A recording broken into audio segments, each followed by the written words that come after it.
Bonjour à tous. Bonjour. Bonjour. Bienvenue à ce webinaire sur le RGPD pour l'ESS. On est très content de vous voir aujourd'hui, enfin contente, puisque c'est un auditoire féminin aujourd'hui.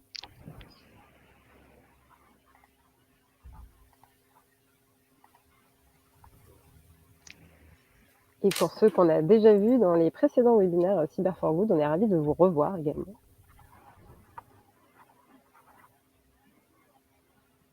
Alors pour se mettre en jambes, bon déjà on espère que vous allez tous bien. N'hésitez pas à nous indiquer dans le chat comment vous allez.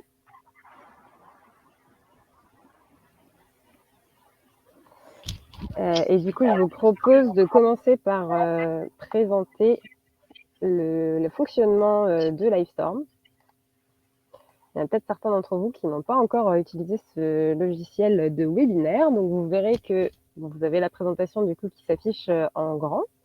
Et en bas à droite, vous avez plusieurs petits onglets sur lesquels on va poster plusieurs choses.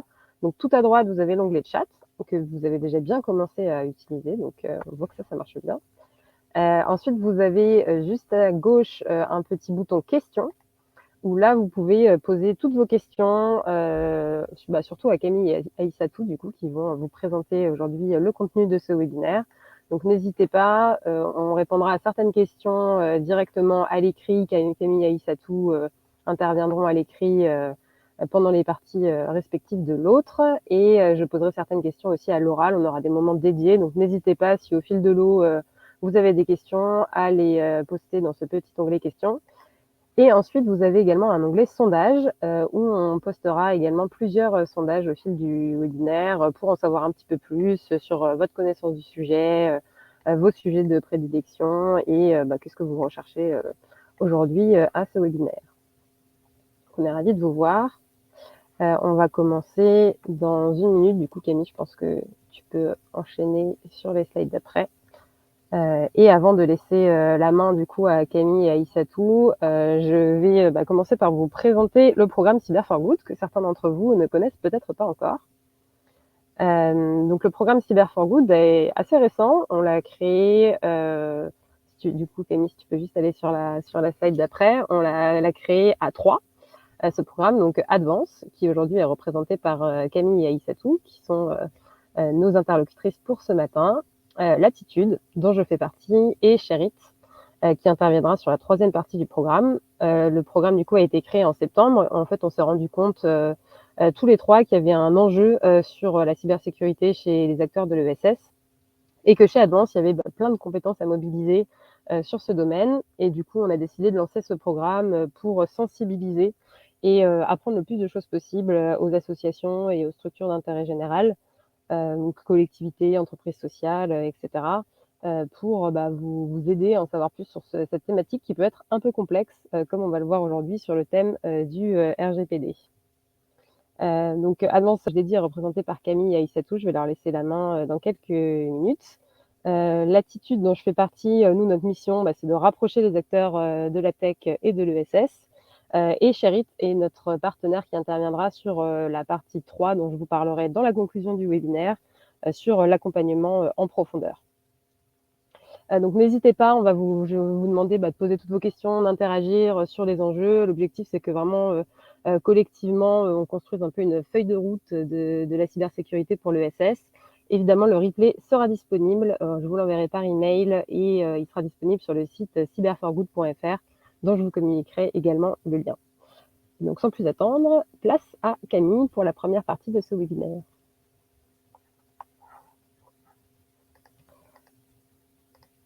Ah, Camille, t'es en mute. J'ai fait un faux départ, ça arrive. Du coup, oui, je voulais juste nous présenter avec Aïssatou. Nous sommes consultantes cyberconformité. Donc, notre dada à toutes les deux, c'est le RGPD et la protection des données de manière plus large. Donc, voilà, on a l'habitude de l'appliquer, de recommander, conseiller divers clients vraiment divers et variés sur un tas de sujets vis-à-vis de la protection des données. Je pense que c'est pas, vous le savez tous, hein, c'est un large sujet, donc on a de quoi faire. Donc on va essayer de répondre à quelques questions aujourd'hui. On pourra en parler pendant des semaines. Donc voilà, commençons par le début et puis si besoin, peut-être on pourra échanger plus tard ou refaire un webinaire sans problème. Alors, comment on va dérouler cette présentation? Donc, on va commencer par vous parler d'une actualité. Pareil, on aurait pu en prendre plein, mais celle-ci nous a semblé intéressante et pertinente vis-à-vis de vos activités.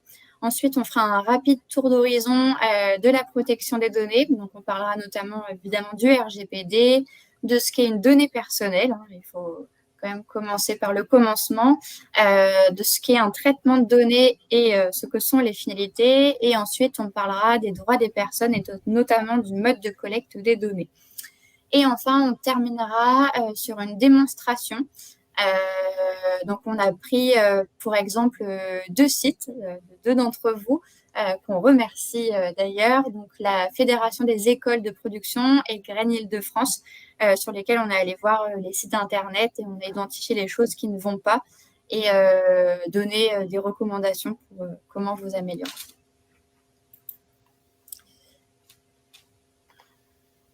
Et du coup, juste avant de commencer, on vous propose de répondre au premier sondage qui vient de s'afficher donc dans le petit bouton sondage avec le camembert en bas à droite de votre écran, pour que vous nous disiez qu'est-ce que c'est pour vous le RGPD, qu'on puisse évaluer un petit peu où vous vous situez et à quel point vous avez envie qu'on rentre dans le détail aujourd'hui. Quand je dis on, mais c'est Camille et Alice. Petit sondage, n'hésitez pas à y répondre. Alors, il y a certaines personnes qui sont déjà bien aguerries sur le sujet du RGPD. Pour la plupart d'entre vous, a priori, c'est une notion un peu connue. J'imagine qu'on a déjà tous entendu ce mot-là. Je vous avoue qu'avant de commencer à préparer ce webinaire, moi-même, j'étais pas forcément au fait de toutes les subtilités de ce règlement. N'hésitez pas à continuer à répondre et du coup, Camille, tu peux lancer les festivités si ça te va. Alors, au vu du sondage, vous êtes au bon endroit. Donc, on va commencer et c'est notamment l'objet de ce webinaire. Donc, finalement, l'objectif, c'est vraiment que vous ayez au moins pour l'instant tout le vocabulaire pour essayer de comprendre ce qu'est la protection des données. Comme je le disais, c'est un sujet très large. Donc, l'objectif, c'est de vous apporter les premières notions et de connaître, encore une fois, dans un premier temps, les grands principes à respecter, donc vis-à-vis de la protection des données, mais aussi de vous donner des bonnes pratiques à mettre en place au quotidien, que ce soit dans vos sites internet ou dans vos pratiques de tous les jours. Donc, on va commencer par une actu. Donc, il y en a plein. On les voit quasi pas tous les jours, mais il y en a très régulièrement, on va dire une fois par semaine et plusieurs fois par mois. Ça peut être des sanctions de la CNIL ou juste des contrôles qui sont médiatisés. On a choisi de vous en présenter un et notamment un contrôle qui a mené à une sanction de la CNIL. Donc, c'était à propos de l'Association pour le développement des foyers, donc l'ADEF, qui a été sanctionnée par la CNIL. Donc, pour vous expliquer l'histoire, finalement, c'est la CNIL qui a reçu un signalement. Vous n'êtes pas sans savoir qu'il est très facile de porter plainte ou de communiquer avec la CNIL au travers de son site internet. Donc, elle a reçu un signalement d'un incident à propos du site internet de l'association. Il se trouvait que certaines données et pas des données classiques ont été accessibles sur le site internet. Donc, on retrouvait par exemple des noms et prénoms de personnes, mais aussi le nombre d'enfants. Donc là, on est vraiment dans la donnée personnelle et notamment le numéro de sécurité sociale qui est considéré comme une donnée sensible, on en reparlera juste après, mais aussi des données d'information bancaire. Donc voilà, imaginez-vous si toutes ces données qui vous concernent étaient sur Internet, on serait pas très bien. Donc, pour ce fait, la CNIL a été contrôler l'association et a sanctionné l'association de 75 000 € d'amende pour un défaut de sécurité. Voilà, il peut y avoir plusieurs manquements au RGPD. pour lesquels la CNIL sanctionne. Et ici, il s'avère que c'était un défaut de sécurité, donc pour avoir finalement divulgué, entre guillemets, certaines informations des personnes. Donc voilà, le à retenir, c'est que c'est vraiment un manquement de sécurité. Et ce qu'on vous conseille, alors c'est un conseil très large qu'on pourrait pareil aborder pendant des heures, mais c'est de sécuriser les données. Il existe plein de choses, restreindre les accès, logiques notamment, mais aussi physiques. Par exemple, quand vous traitez du papier, je pense que ça vous arrive, les mettre dans une armoire fermée à clé, les rendre accessibles au moins de personnes possible. Voilà, c'est le b.a.-ba de la protection des accès. Voilà, c'était un exemple pour vous mettre en jambe. Alors, commençons par un tour d'horizon de la protection des données. Alors, qu'est-ce que c'est? Donc, on a notamment deux textes.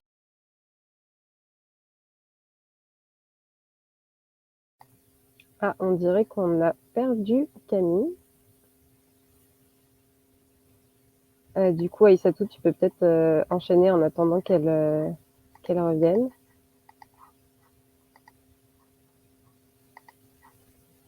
T'es en mute par contre, Aïssatou.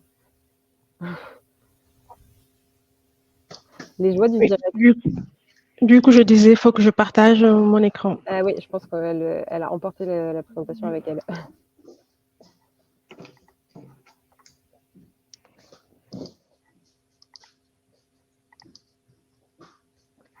Vous me dites quand c'est bon pour vous? Ouais, c'est bon. Le partage, il est parfait. Vous voyez bien mon écran? Ouais, si tu peux juste te mettre en plein écran. En diapo. Je suis de retour. Ah, je suis désolée, les aléas du direct. Bon. Oui, donc voilà, parfait. Ça, tu peux garder tes slides. Donc voilà, ce que je disais, c'est qu'il y a principalement deux textes qui encadrent la protection des données. On connaît tous le RGPD, au moins de par sa signification. Donc c'est le Règlement général sur la protection des données. Donc c'est un texte qui est entré en vigueur le 25 mai 2018. Donc entré en vigueur, c'est qu'il est finalement devenu applicable, mais il existe. Il est sorti depuis 2016, donc avril 2016. Donc ça fait quand même maintenant un certain temps que le RGPD existe. Son autorité de j'ai l'impression qu'on l'a reperdu. Ouais, effectivement, l'image est assez petite à Aïssatou. Je sais pas pourquoi. Oui, je continue du coup. Ouais. Est-ce que tu peux agrandir le partage de tes slides parce que c'est vraiment très petit. Très petit. Je sais pas comment ça se fait. Je suis vraiment désolée. Ouais, on t'a reperdu, Camille. Tu peux peut-être essayer de repartager la présentation parce que l'affichage sur l'écran d'Aïssatou est un peu petit. Est-ce que vous voyez? Ouais, c'est parfait. Je croise les doigts pour que ça ne recrache plus. Donc, je disais que l'autorité de contrôle est la CNIL, donc c'est finalement elle qui va venir contrôler et, dans le pire des cas, sanctionner. Mais elle apporte aussi beaucoup de recommandations. Comme vous avez pu le voir sur son site, c'est une mine d'or. Le RGPD s'applique à toutes les organisations qui traitent des données de personnes résidentes en France. Donc, ça peut être en France et dans l'Union européenne, pardon.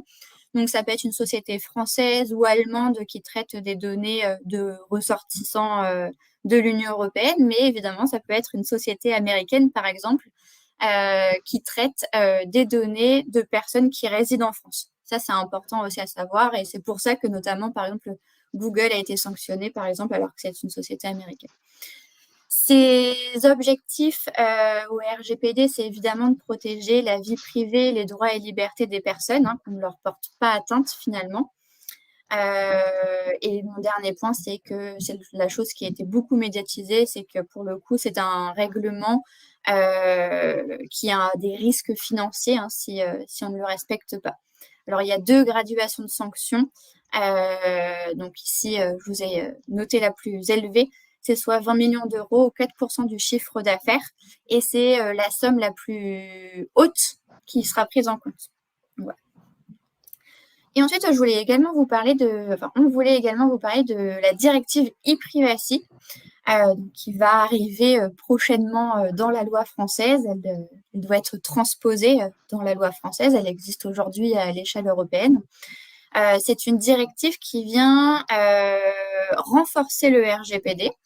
qui, pour tout vous dire, devait être sorti en même temps que le RGPD, mais tout projet prend du retard. Et la directive e-privacy vient renforcer finalement les droits et libertés dans l'usage numérique. Et c'est un exemple que je vous cite et qui est le plus parlant. Par exemple, toutes les recommandations et obligations vis-à-vis des cookies sont dictées par la directive e-privacy. Donc, voilà. C'est plus pour votre culture. Il n'y a pas que le RGPD, même si le RGPD est beaucoup présent.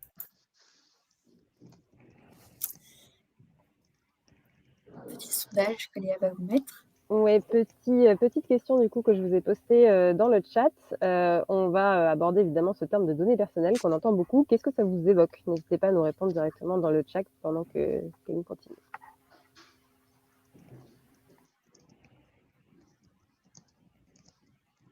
Nom, prénom, coordonnées, effectivement. Profession, composition familiale, bons exemples. On va découvrir tout de suite ensemble ce que recouvre ce terme-là. Allez, vas-y. Alors, effectivement, c'est ça, relative à un individu, je suis en train de lire. En fait, une donnée personnelle, c'est une donnée qui se rapporte à une personne physique.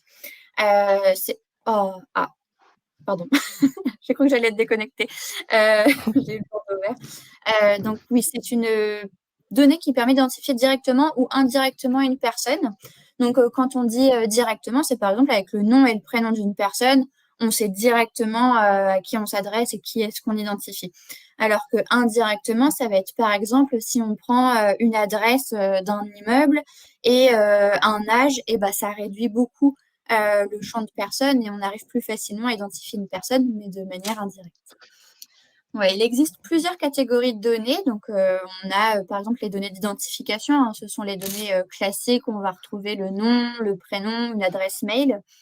Et je prends un peu d'avance sur vos questions, mais oui, une adresse mail professionnelle est une donnée personnelle parce qu'elle permet de vous identifier directement. Bon, à part le contact info.fr, non. Mais par exemple, moi, mon adresse mail est camille.martel@advance.fr. C'est une donnée personnelle car elle permet de m'identifier. Ensuite, on a tout ce qui est relatif données de vie personnelle. Donc là, la situation familiale, par exemple. Les données de vie professionnelle, tout ce qui est relatif à votre fonction, votre service, etc. Les données de connexion, on oublie souvent cette fameuse adresse IP qui est évidemment une donnée personnelle qui permet de vous identifier. Alors, on est d'accord, elle ne vous permet pas de vous identifier directement, mais en la regroupant avec d'autres informations, elle permet effectivement de vous identifier. Ensuite, on a les données financières et économiques. Donc là, c'est tout ce qui est relatif à vos revenus. Et les données de localisation avec, par exemple, les coordonnées géographiques. Et dans toutes ces données personnelles, on retrouve aussi des données qui sont dites sensibles par la CNIL. Et finalement, ce qu'on qualifie comme données sensibles, ce sont des données que, si elles étaient divulguées, pourraient porter préjudice à la personne. Donc, elles ont vraiment une sensibilité particulière. Et vous voyez, on vous les a listées juste ici. Ce sont par exemple les données biométriques, les données de santé, les données génétiques, tout ce qui est relatif aux opinions politiques, religieuses, syndicales, de les origines raciales et ethniques, etc. Tout ça, ce sont des données que l'on considère comme sensibles, car si elles, comme je disais, si elles sont divulguées, la personne pourra avoir des impacts beaucoup plus forts que si seulement le nom et le prénom étaient divulgués, par exemple. Une chose importante, c'est que souvent on fait un abus de langage, mais des données sensibles sont des données personnelles. Ne pas faire la confusion. C'est juste une catégorie particulière de données personnelles. On a d'ailleurs une question intéressante de Hugues qui nous demande si, au-delà d'être sensibles, les données du type ethnique, vie sexuelle, opinion politique n'étaient pas interdites. Si, alors en fait, elles sont interdites, sauf dérogation. Vous allez voir, je ne sais pas si vous êtes curieux, essayez d'aller regarder dans le RGPD. On a quasiment tout qui est interdit, sauf dérogation. Donc voilà, par exemple, pour utiliser le numéro de sécurité sociale, il faut que ce soit indiqué dans un décret. Et après, les autres, par exemple, les origines raciales ou ethniques, les appartenances syndicales, etc. Souvent, c'est en fonction de la base légale, le fondement juridique. Est-ce que c'est basé sur le contrat de travail, sur le consentement, etc.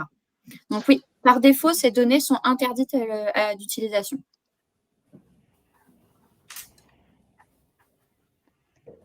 Merci beaucoup. Du coup, on peut enchaîner, Camille. Oui, Aïssatou est en train de répondre pour le casier judiciaire, c'est une bonne question aussi, mais j'avance. Alors, maintenant que vous savez parfaitement ce qu'est une donnée personnelle, on peut vous expliquer ce qu'est un traitement de données. Pareil, mon meilleur ami, c'est le texte du RGPD. Si vous faites un CTRL F dans le RGPD et vous cherchez traitement, je pense qu'il y a au moins 500 fois. C'est vraiment la base de tout. On vous parlera de traitement à tous les articles du RGPD. Donc, un traitement de données, c'est une opération ou un ensemble d'opérations qui est réalisé sur les données personnelles. Et finalement, ça concerne tout tant qu'il y a de la donnée personnelle. Quand on met à disposition un formulaire où on doit y rentrer des données personnelles, c'est un traitement de données. Quand on recrute des personnes, c'est un traitement de données. Tout est propice à être un traitement de données personnelles tant qu'on traite des données, tant qu'il y a des données. Voilà, et sachez que même la destruction est un traitement de données, la consultation est un traitement de données, ce sont des choses auxquelles on ne pense pas souvent, mais il s'agit de traitement. Et une finalité, c'est finalement l'objectif de notre traitement, de pourquoi on va collecter les données et pourquoi on traite les données. Ça, c'est ce qu'on appelle une finalité. Ces deux termes, traitement et finalité de traitement, sont des termes très utilisés dans le cadre de la protection des données. Quand on collecte une donnée, il faut toujours qu'on ait un objectif bien précis derrière cette collecte. Un autre petit sondage pour vous. Un petit sondage pour voir si on ne vous a pas perdu. Donc vous êtes concernés au même titre que chacun d'entre nous quand vous partagez vos données. Donc vous êtes peut-être collecteur, mais vous partagez également vos données. Est-ce que vous connaissez vos droits quand vous les partagez? Est-ce que vous savez ce que vous avez le droit de faire ou de réclamer? Alors pour l'instant, on a une petite majorité de personnes qui connaissent leurs droits, mais certaines personnes qui ne connaissent pas non plus. Ouais, c'est à peu près un tiers, deux tiers, je dirais. Donc, parfait. On va vous dévoiler du coup. Alors, il existe 7 droits, on va dire, que donne le RGPD. Et à savoir que ces droits existaient déjà avant le RGPD, avec la loi informatique et liberté notamment. C'est juste que le RGPD en a rajouté une couche. Donc, le premier droit qui est du coup pas un droit que la personne va aller demander ou que vous allez demander à la personne qui traite vos données, c'est le droit à l'information. Ce droit-là, à chaque fois qu'une personne, un organisme traite des données, elle doit informer les personnes quant à ce traitement de données. Donc, on va y retrouver un certain nombre d'informations. Le but, c'est d'être le plus transparent et le plus clair pour la personne, que quand on traite les données de cette personne, qu'elle sache quel est le sort de ces données. Donc, par exemple, on va retrouver l'objectif, la finalité du traitement, à qui on va les envoyer, pendant combien de temps elles vont être conservées, etc. On va retrouver un certain nombre d'informations, que c'est la CNIL et le RGPD lui-même fixent un certain nombre d'informations à délivrer à la personne. Et ça, pour le coup, il faut le faire dans tous les cas. Et là, en amont de la collecte, évidemment. Et en plus de l'information, on a d'autres droits, donc qui sont au nombre de 6, qui sont exerçables sur demande. Vous pouvez aller demander, je ne sais pas si vous avez une carte de fidélité dans votre magasin préféré, vous pouvez aller demander à votre magasin préféré d'accéder à vos données. Donc ça, c'est le droit d'accès. Donc c'est finalement avoir c'est deux choses. C'est de demander à votre magasin préféré quelles données il a à votre égard, mais aussi d'en avoir une copie. Donc ça, ce sont les deux choses. Vous avez le droit de rectifier vos données. C'est un droit qui est applicable dans tous les cas. Vous avez le droit de demander l'effacement de vos données. Alors attention, parce que ça ne marche pas dans tous les cas. N'essayez pas d'aller demander aux impôts d'effacer vos données, ça ne marchera pas. Ça dépend de la base légale et pour le coup, ici, c'est une obligation légale. Donc, vous pouvez toujours essayer, mais je ne pense pas que ça marchera. Vous avez également le droit à la portabilité des données et le droit à la limitation des données. du traitement, pardon. Donc ça, ce sont 2 droits qui ont été ajoutés avec le RGPD qui n'existaient pas encore. Et vous avez le droit à l'opposition, de vous opposer à un traitement de données. Alors souvent, les droits les plus flous sont le droit à la limitation. Donc, le droit à la limitation, c'est le fait de dire, c'est souvent un droit qui s'exerce avec un autre droit. Par exemple, quand vous demandez à effacer vos données, peut-être que votre magasin préféré ne peut pas le faire tout de suite. Donc, dans ce cas-là, exercez votre droit à la limitation pour qu'il ne traite plus vos données pendant le temps qu'il arrive à tout effacer. Le droit, qu'est-ce qu'on peut prendre? Le droit à la portabilité, par exemple, c'est quand vous changez d'opérateur téléphonique. Vous passez de chez Orange à SFR, vous pouvez demander à Orange de porter vos données, d'envoyer vos données à SFR. Attention, alors le RGPD fait plein de conditions, hein, je pense que vous l'avez compris, ce n'est pas dans tous les cas possible et pas sur toutes les données, uniquement sur les données sur lesquelles vous l'avez fourni. Donc voilà, je vous ai exposé tous les droits qui sont possibles avec le RGPD, donc finalement on en a quand même beaucoup, il n'y a pas de raison de ne pas les utiliser. Et sachez que alors vous, quand vous traitez des données, vous avez 30 jours pour y répondre et votre magasin préféré a aussi 30 jours pour répondre à vos droits. Ou en tout cas, au moins accuser réception et le faire dans un délai raisonnable parce qu'on sait que finalement, rectifier des données, c'est plutôt simple pour tout le monde et pour le coup, effacer, ça va mettre un certain temps.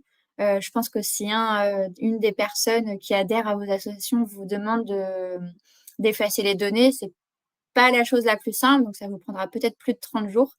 Donc voilà. Mais au moins donner des nouvelles et de la visibilité à la personne concernée. On a d'ailleurs des questions intéressantes du coup dans le chat. Donc Sylvain qui nous demande, dans le cas des données publiques, donc récoltées de sources publiques, le droit à l'effacement n'est pas garanti, d'après ce qu'il a compris. Est-ce que c'est vrai ou pas? Oui, c'est vrai, parce qu'il y a des données qui tombent dans le cadre de l'archivage. Par exemple, toutes les données relatives au département ou bien aux collectivités territoriales, c'est de l'archivage public, donc on ne peut pas les supprimer. Merci beaucoup Sylvain pour cette question très intéressante. Et on a également 2 questions de Guy sur la modification-correction des données, justement. Est-ce qu'il est obligatoire de laisser les utilisateurs modifier ou corriger leurs données eux-mêmes? Ou est-ce qu'il est possible de mettre un questionnaire à disposition pour qu'il informe des modifications ou des corrections à apporter? On va en parler plus tard. On va en parler plus tard parce que normalement, lorsqu'on met en place son site Internet ou bien un endroit où on collecte de la donnée personnelle, il faut qu'on informe la personne des droits qu'il a, notamment de la possibilité de modifier ou de supprimer.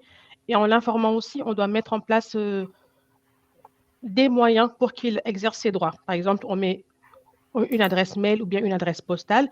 Et dans ce cas-là, il va vous écrire sur l'adresse mail ou l'adresse postale en vous demandant de modifier et de corriger.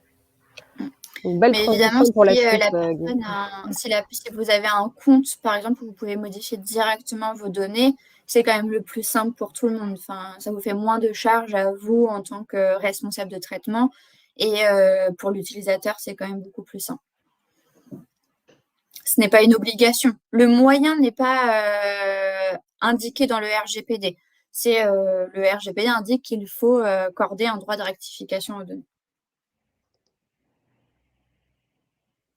Il faut que ce soit le plus aisément possible pour la personne concernée. Hein. Il ne faut pas envoyer un courrier, puis refaire une autre démarche, puis refaire une autre démarche. Enfin, il faut que ce soit facilement accessible.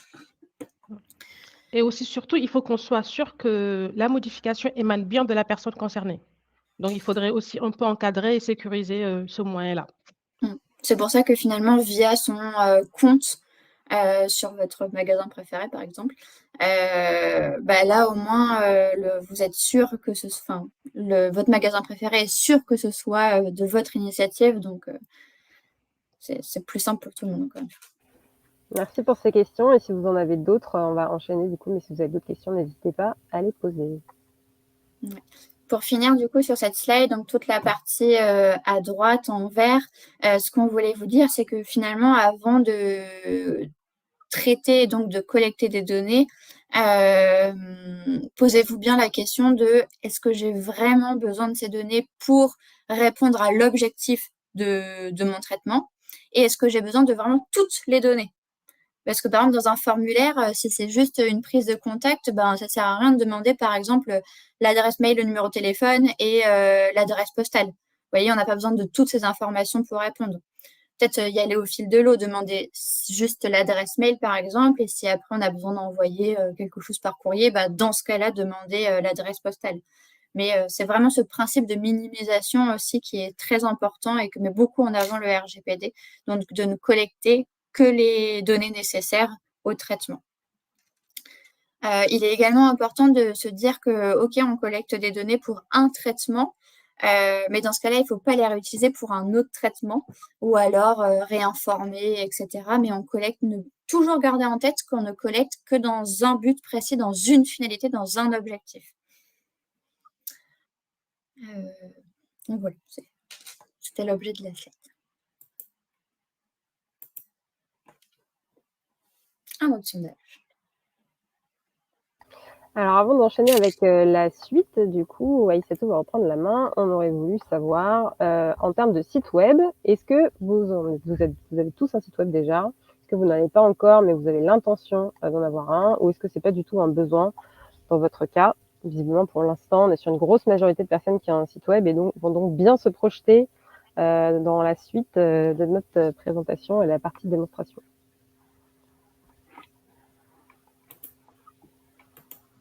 Parfait, merci beaucoup pour vos réponses. Vous allez vous sentir concerné.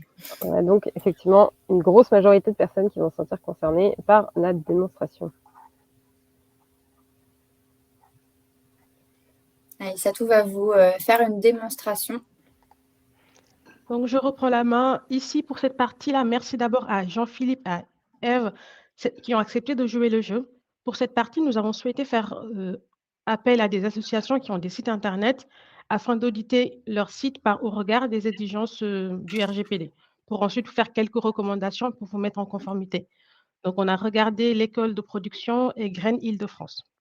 Voilà, l'objectif, ce n'est pas de jeter la pierre sur ces associations. Au contraire, c'est que ça serve à tout le monde. Parce que je pense que personne n'est parfait, donc chacun peut s'améliorer. Et je précise du coup que les recommandations qui vont être données pourront être appliquées probablement sur la majorité de vos sites. Donc évidemment, on vous enverra le replay et les slides pour que vous puissiez à tête reposée vérifier du coup sur vos sites si vous pouvez les appliquer ou pas. Et on vous donnera du coup à la fin la suite du programme pour que vous puissiez être aidé d'un expert de chez Advance. Je te redonne la main, Aïssatou. Oui, exactement. Donc, le constat ici, au niveau des deux sites, c'est que aucune politique, aucune mention qui informe les visiteurs sur les données qui sont collectées et qu'est-ce qu'on va en faire de leurs données finalement ne sont formalisées. C'est-à-dire, la personne arrive sur le site, donne ses données personnelles, mais ne sait pas qu'est-ce qui va être fait derrière sur ces données-là. Donc, il est recommandé, lorsqu'on met en place un site Internet, c'est d'assurer les personnes concernées, les visiteurs du site, avec des termes clairs. Le règlement insiste là-dessus avec des termes clairs, compréhensibles pour un bon nombre d'entre nous, sur qu'est-ce qu'on va faire de la donnée personnelle, pourquoi elle est collectée, combien de temps on va la garder, et surtout les mesures de sécurité qui sont mises en place pour protéger les données. Ça va dans le sens de rassurer la personne concernée et de savoir que ces données sont finalement entre de bonnes mains.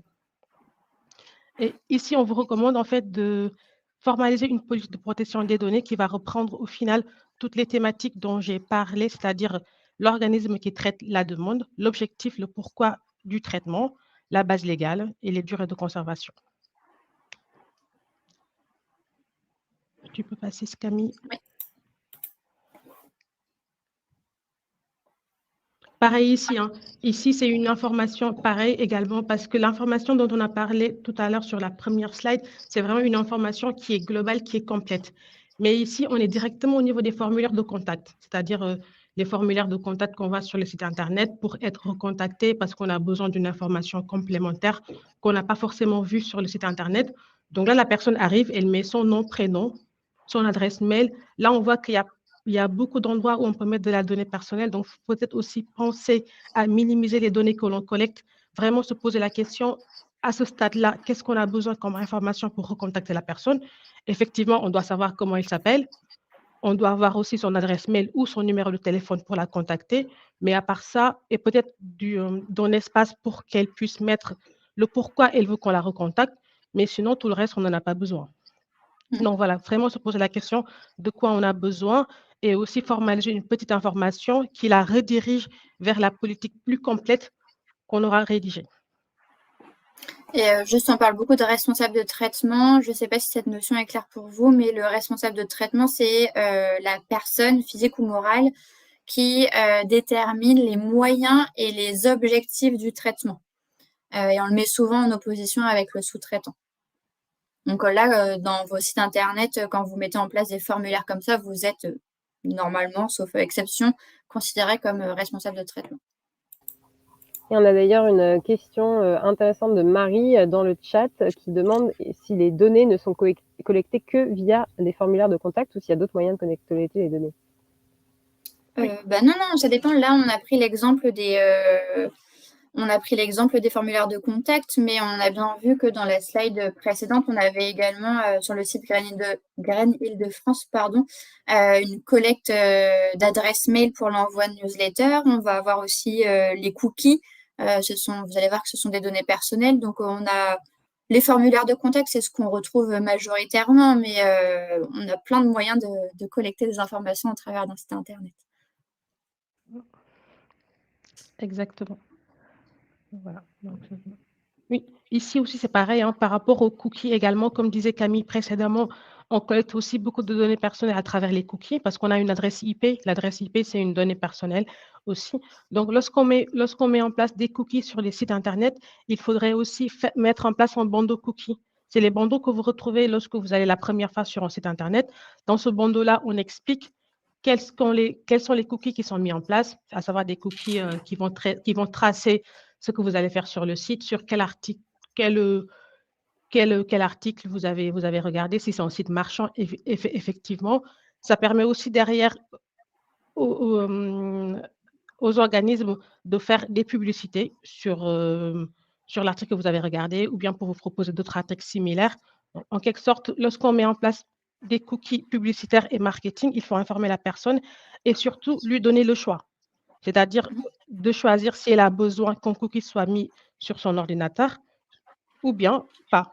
Si la personne n'a pas besoin, ne veut pas de publicité, elle coche aussi non. Donc, il faut vraiment donner la possibilité aux visiteurs de choisir oui, non ou bien peut-être, et puis de pouvoir passer.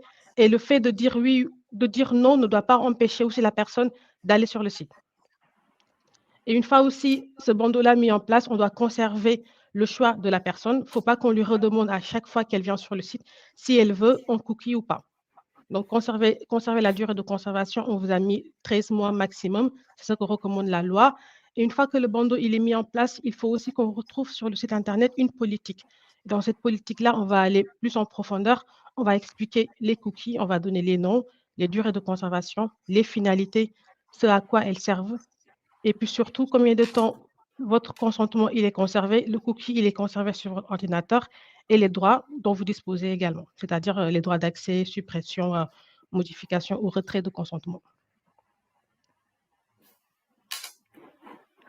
Il faut vraiment que ce soit une information transparente, hein, le tout accepter, tout refuser. Il n'y en a pas un qui doit être en rouge pour tout accepter et en gris tout clair, tout refuser. Il faut que ce soit de la même façon. Oui. Et à chaque fois qu'on a fait les constats, on vous a mis à côté la recommandation à mettre en place. En priorité, hein, c'est vraiment les politiques qui ont pour objet d'informer les personnes sur les données qui sont collectées. À chaque fois qu'on vous met la recommandation, on liste également toutes les choses que vous devez mettre au niveau de la politique. Et puis après, dans tous les cas, je réponds en même temps à la question qu'il y a sur le chat. Et dans tous les cas, après, on vous proposera, Léa va en parler également, des accompagnements pour vous relire, pour formaliser ensemble avec vous les différentes politiques dont vous aurez besoin. Ok, donc du coup, nos conseils pour vos premiers pas, donc on sort un petit peu au-delà du site internet. Alors le premier point, c'est quelque chose dont on a malheureusement dû faire des choix. C'est sur le registre de traitement. En fait, l'idée ici, même si cette notion n'est pas claire, identifier dans un premier temps tous les traitements que vous réalisez avec des données à caractère personnel. Enfin, finalement, l'objectif, c'est de savoir qu'est-ce qu'on fait des données. Est-ce que c'est pour le recrutement? Est-ce que c'est pour un événement? Est-ce que c'est pour la newsletter? Faites déjà cette cartographie, sachez qu'est-ce que vous collectez et pourquoi. parce que le pire, c'est de ne pas savoir finalement qu'on collecte des données et de ne pas savoir pourquoi. Si déjà on ne sait pas ça, pour les sécuriser, que ce soit techniquement ou organisationnellement, ça va être beaucoup plus compliqué. Donc voilà. Ça, c'est vraiment le tout début, c'est le registre de traitement, ou en tout cas la cartographie des traitements, si c'est plus simple. Ensuite, on a aussi toute cette partie d'information dont vient vous parler Aïssatou. Donc, on peut retrouver dans la politique de protection des données sur votre site, au niveau des formulaires, qu'on peut retrouver, là, ça n'a pas vraiment marché, mais dans un contrat de travail, dans une charte, pour tous les traitements qui ne sont pas sur le site Internet. Ou même, je pense encore, vous savez, quand il y a un bâtiment avec de la vidéosurveillance, peut-être que c'est le cas chez vous, c'est pareil, ça, on a une mention d'information qui vous indique que vous êtes filmé, que les images sont conservées pendant 30 jours, que vous avez le droit d'accès, etc. Tout ça, c'est de l'information au titre du RGPD. Donc, voilà, bien informer les personnes en amont de la collecte, c'est essentiel. Et enfin, sécuriser les données donc de vos adhérents et des collaborateurs de manière générale. C'est primordial aussi et il peut y avoir une tonne de choses pour le faire. Je vous parlais tout au début des armoires fermées à clé quand on a des papiers qui contiennent des données personnelles dedans, de restreindre les accès à un Google Drive, par exemple. Il y en a vraiment plein, de sauvegarder les données, etc. Donc voilà, vous trouverez, c'est sûr quelque chose à faire. J'espère qu'on ne vous a pas perdu. On espère que vous allez toujours bien. Si vous avez des questions, c'est le moment de les poser. On peut prendre un petit temps pour continuer à y répondre. J'ai vu qu'Aïssatou avait déjà répondu à l'écrit à la question d'Ève. N'hésitez pas s'il y en a d'autres. Une question de Margot. Elle représente une association et peine à savoir combien de temps elle peut ou doit garder les données des donateurs et bénéficiaires avant de les archiver et les supprimer. Je pense que beaucoup ont cette question aujourd'hui.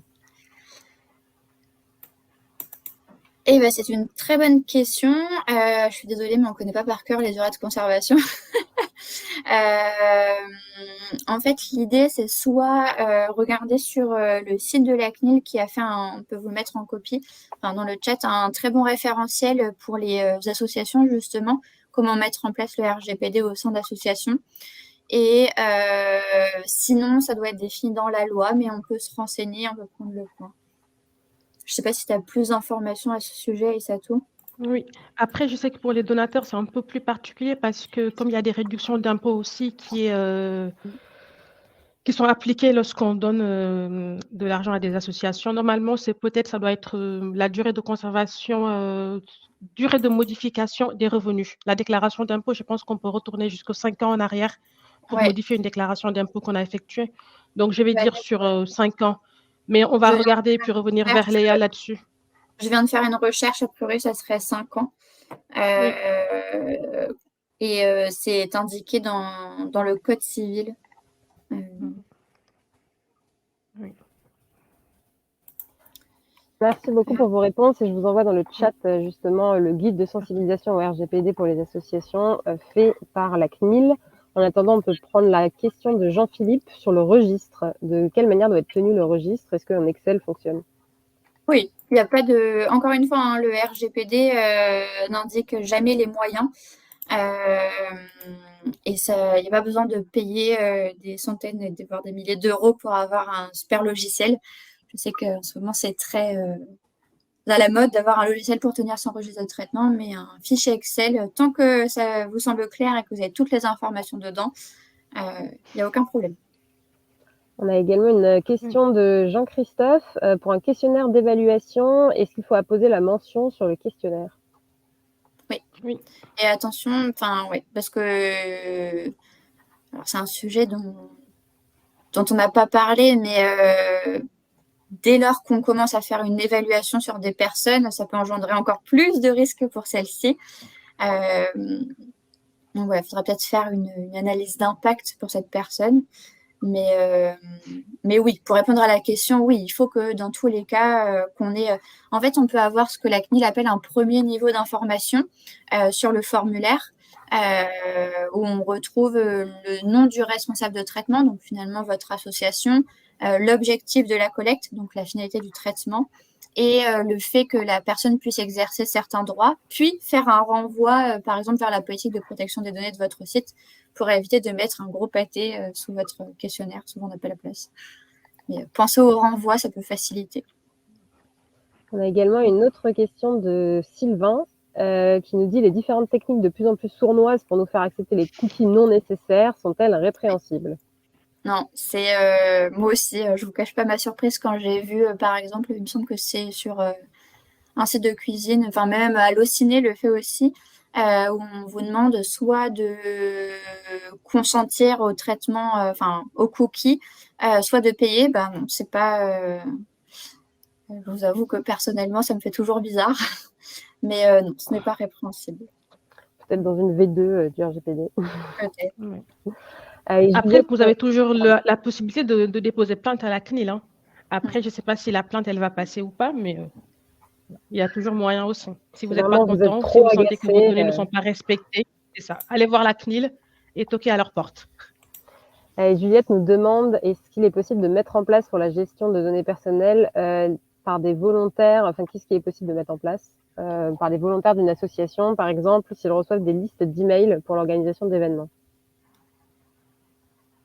Je pense que ça, c'est peut-être une question, Juliette, qui peut être abordée à l'occasion d'une rencontre avec un spécialiste d'Advance dont je parlerai juste après, mais je pense que c'est un bon exemple de problématique sur lesquelles tu peux faire du coup une rencontre d'une heure, peut-être un peu dense pour être abordée aujourd'hui, mais en tout cas très intéressante. Juste pour en revenir à la question juste avant de Benoît, dans votre expérience, est-ce que vous avez déjà vu des petites assos se faire prendre par la CNIL? Alors oui, en fait, là je pourrais pas vous citer de nom, mais il faut savoir que c'est pas la CNIL ne s'attaque pas qu'au gros. Là pour imager un petit peu, récemment il y a une start-up qui nous a contacté parce qu'elle s'est fait contrôler par la CNIL. En fait, la CNIL a des programmes de contrôle. Par exemple, cette année, elle allait contrôler toutes les organismes qui traitaient des données de géolocalisation, par exemple. Donc voilà, en fait, c'est suivant son programme et aussi le nombre de plaintes, hein. Si on commence à avoir beaucoup de personnes qui se plaignent d'un organisme, ben, ça va titiller la CNIL qui ira peut-être contrôler. Mais en tout cas, le chiffre d'affaires ou de budget n'est pas un critère pour les contrôles de la CNIL. On a une autre question de Jean-Christophe sur la destruction de documents. Est-ce qu'elle doit être faite par un destructeur de documents? Et ça tout, peut-être que tu veux répondre. Oui, par rapport à ça, par rapport à la destruction des documents, c'est toujours bien aussi d'avoir un broyeur. Après, ça dépend aussi de l'association, des moyens qu'ils ont aussi, mais un broyeur, c'est déjà très bien. Comme ça, on est sûr qu'il n'y a pas moyen de retrouver les données qu'on a mis à la poubelle par quelqu'un d'autre qui aurait regardé derrière. Mais oui, mais si vous avez une grosse masse de données à supprimer, vous pouvez toujours aller vers des organismes qui sont spécialisés dans ça pour supprimer les documents. Merci beaucoup Aïssatou. Et Jean-Philippe, du coup, nous demande sur la gestion des cookies, pourquoi est-ce que certains sites marchands ne proposent pas la gestion des cookies lorsqu'on arrive sur le site? Parce qu'ils ne sont pas conformes. Après, peut-être aussi, c'est parce que vous êtes déjà venu. Hein. Si c'est la première fois que vous venez, vous l'avez. Mais si vous êtes revenu, si la durée de conservation elle est à 6 mois, je donne un exemple comme ça, dans les 6 mois-là, à chaque fois que vous arriverez sur le site, il n'y aura plus le bandeau cookie. Et le bandeau de cookie n'est obligatoire, comme le disait Isato, qu'à certaines conditions, notamment quand on traite des cookies de publicité ou d'analyse de l'audience. Mais par contre, tous les cookies qui sont nécessaires au bon fonctionnement du site, par exemple, je pense notamment quand vous vous connectez à une interface, vous rentrez vos identifiants, ça, en fait, il y a un cookie qui est déposé sur votre ordinateur afin de conserver cet identifiant pendant le temps où vous êtes connecté. Sinon, ça vous déconnecterait sans cesse et du coup, le site ne fonctionnerait pas bien. Mais bon, c'est très rare quand même qu'il n'y ait pas de cookies, que si ce n'est publicitaire ou d'analyse. On a également une question de Lucie dans le chat sur les spécificités du domaine de la santé.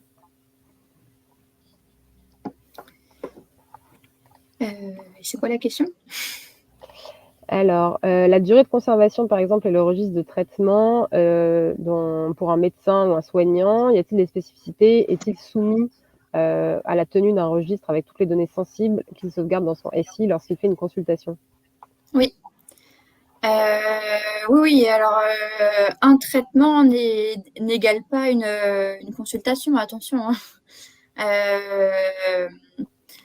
Le traitement, ça va être, par exemple, la gestion de la prise en charge des patients qu'on va mettre dans le registre. Et évidemment, il y a des durées de conservation associées qui sont majoritairement indiquées dans le Code de la santé publique,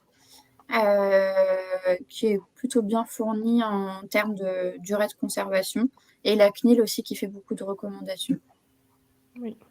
Après, il faut savoir aussi que les médecins, ils ont des durées de conservation très longues, hein. Par exemple, si on prend la donnée de patient, elle est conservée à compter de la dernière visite jusqu'à 70 ans. Ouais. Et quand la personne décède aussi, c'est plus... Pardon, vas-y. Non, c'est bon.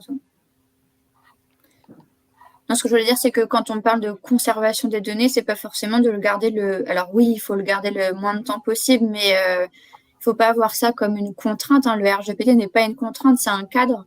Effectivement, il y a des durées de conservation des données qui doivent être conservées pendant 50 ans, et on les garde pendant 50 ans. Il n'y a pas de souci. C'est juste de savoir et de limiter de tout de même.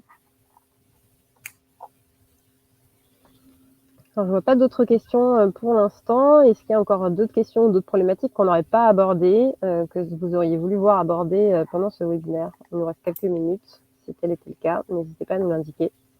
Et j'en profite du coup pour vous préciser que, évidemment, on vous renverra le replay ainsi que la présentation avec tous les liens qui vous ont été donnés, les mentions de la CNIL, les exemples de documents que vous pouvez utiliser pour appliquer sur votre site web. Donc, vous aurez tout ça d'ici cet après-midi, juste après le webinaire. On a une nouvelle question de Jean-Christophe. Comment prouve-t-on à quelqu'un qu'on a bien effacé ses données au terme du délai? Très bonne question. Lisato, tu peux te lancer?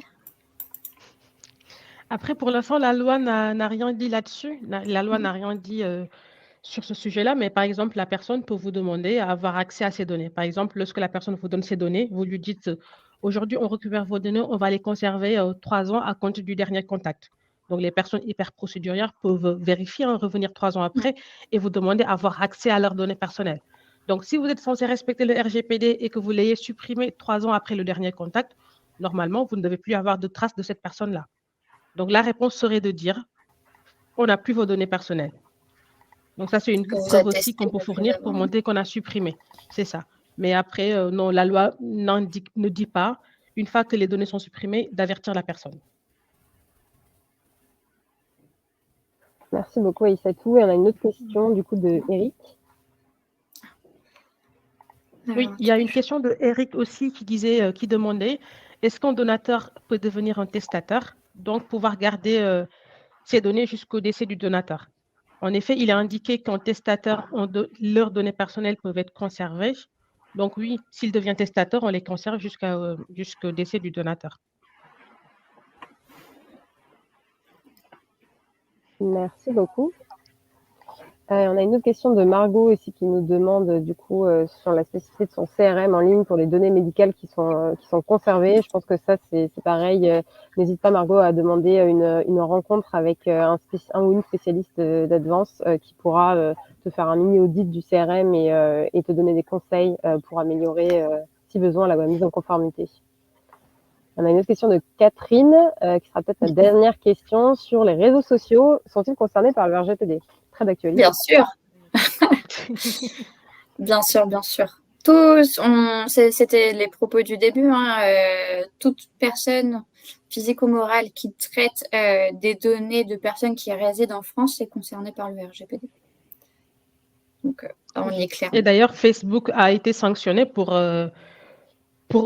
défaut d'information. Parce que pour avoir les informations sur comment Facebook traite tes données personnelles, il y a un long pavé à lire. Il faut cliquer sur plusieurs liens avant d'avoir l'information. Donc, ils ont été sanctionnés justement sur ce point-là. Alors, je vous propose de prendre une dernière question avant de passer à la conclusion, de Céline, qui demande, quel argument légal, peut-elle donner à un écrivain public bénévole de son centre social et culturel pour qu'il respecte le RGPD?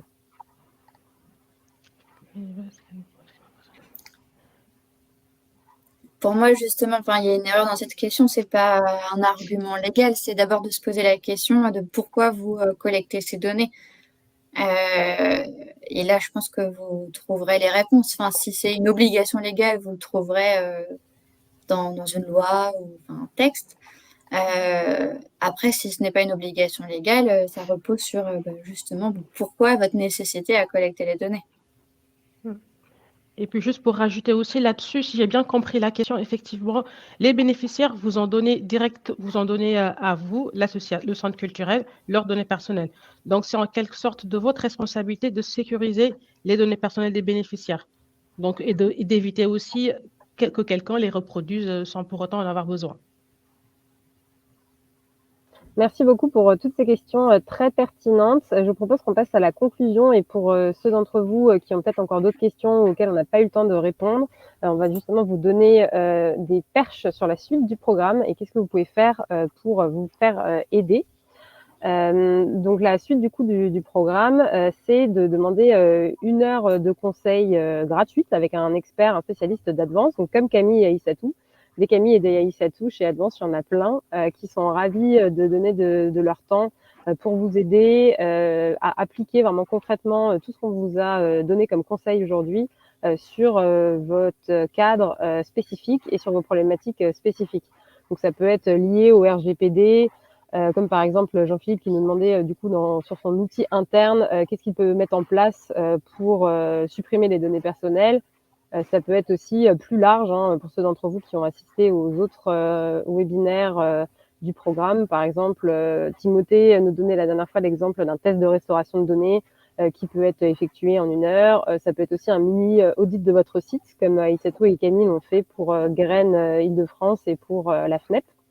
Donc n'hésitez pas à faire cette demande-là, ça ne vous engage à rien et c'est évidemment totalement gratuit. Les spécialistes d'Advance se mettent vraiment à votre disposition en tant que bénévole. Donc je vous envoie du coup dans le chat le lien pour déposer votre demande. Certains d'entre vous l'ont déjà fait ici, on vous en remercie et sachez que vous pouvez redemander une autre demande sur une autre problématique qui peut être connexe ou non. Et en fonction de la problématique, on vous mettra en contact avec le bon expert pour y répondre. Du coup, Camille, si tu peux passer à la suite. Donc, je vous ai envoyé le lien. J'en profite aussi pour vous redire qu'on va passer à la phase 3 du programme avec Sherit, dont je vous parlais tout au début en introduction, en proposant aux associations qui ont des besoins de réaliser avec eux leur projet avec une dimension cybersécurité. Si vous avez un projet numérique que vous voulez lancer, que vous avez prévu du coup d'une manière, que vous avez prévu dans le temps 2023 de lancer ce projet-là et que vous avez besoin d'aide pour le réaliser, n'hésitez pas à me contacter. Vous avez mon adresse email ici pour que je puisse du coup vous mettre en relation avec Sherit pour cette phase-là. Et pour conclure, j'en profite également pour vous dire que nous organiserons un 4e webinaire fin janvier avec Advance. On n'a pas encore le lien d'inscription parce que fin janvier, c'est pas demain. Mais si d'ores et déjà, vous avez envie de vous préinscrire, n'hésitez pas à me l'indiquer. Je vous ai envoyé un petit sondage pour que vous puissiez me dire si vous voulez vous préinscrire à ce webinaire-là et que je vous transférerai du coup le lien d'inscription dès qu'il aura été créé. Probablement avant les fêtes encore. Et pour toute autre question ou pour toute information que vous cherchiez, n'hésitez pas à aller sur le site cyberforgood.fr que je viens de vous envoyer dans le chat. On va y mettre le replay de ce webinaire également, les différents liens et guides de la CNIL dont on vous a parlé.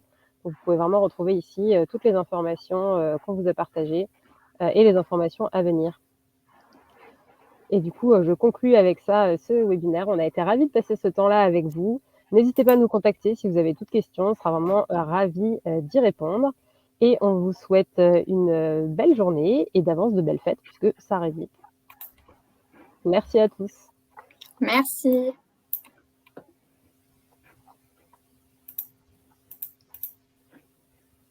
Bonne journée à tous. Merci beaucoup. Merci, au revoir.